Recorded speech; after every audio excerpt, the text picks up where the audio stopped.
गंजाम जिला पश्चिम कांग्रेस पक्षर भंजनगढ़ थाना एक एतला दि जाइछि।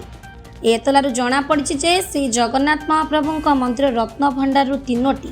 रत्न अलंकार निखोज बा चोरी होइथिबार गणतिरू जना पड़िथिला। एपरिक मंदिर प्रशासन पक्षर हाईकोर्ट और सुप्रीमकोर्ट रे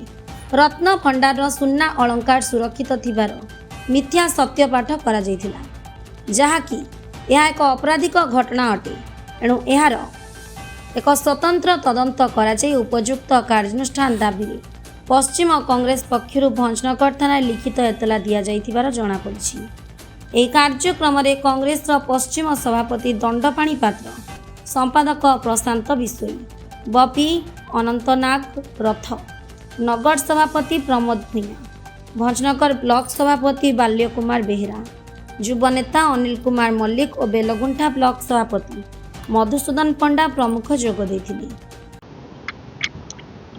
दंडपाणी पात्र गंजाम जिला कांग्रेस कमिटी पश्चिम सभापति कौन है असुविधा जो आपण दाबी पत्र प्रदेश कांग्रेस सभापति श्रीयुक्त भक्तदास संघ निर्देश क्रमे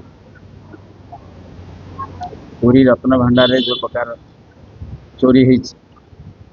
जो मैंने चाबी चोरी कर रत्न अलंकार चोरी कर विषय उचित तदंत करने निरपेक्ष तदंत करने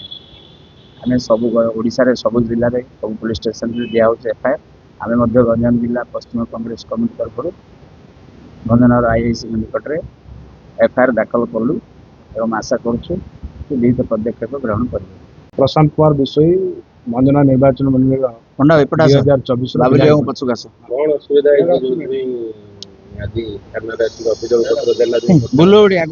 देखो कथा सरकार जो बीजेपी सरकार जहाँ पाथाय करी सरकार को आसिले ए रत्न भंडार चाबी हो कि आपणकर श्रीमंदिर चोरी हो ए विषय को लेकिन सरकार को आसिले किंतु आज देखागला जे रत्न भंडार चाबी अच्छी से माने चाबी खोलले गणति मणति समय माने सुप्रीम कोर्ट रो जड़े न्यायाधीश सी कहते तीनटा रत्न चोरी जदि तीनटा रत्न चोरी आज सरकार से कौन पदक्षेप नहीं चोरी कला किए चोरी करी गुजरात गला ना दिल्ली गला से विषय जनातु पदक्षेप कौन नियाई से आज प्रदेश कांग्रेस कमिटी तरफ भक्तचरण दास को निर्देश क्रमे भी दंडपाणी पात्र सभापति नेतृत्व में आज गंजाम पश्चिम आम आज मेमोरांडम देचु एफआईआर दायर करूँ आईआईसी पाखे जदि यार विहित कार्यानुष्ठान न हुए आमको रत्न फेरा न जाए पूरी मंदिर को तेबे आगामी दिन में बोध ए आंदोलन को और तीव्रता सारा।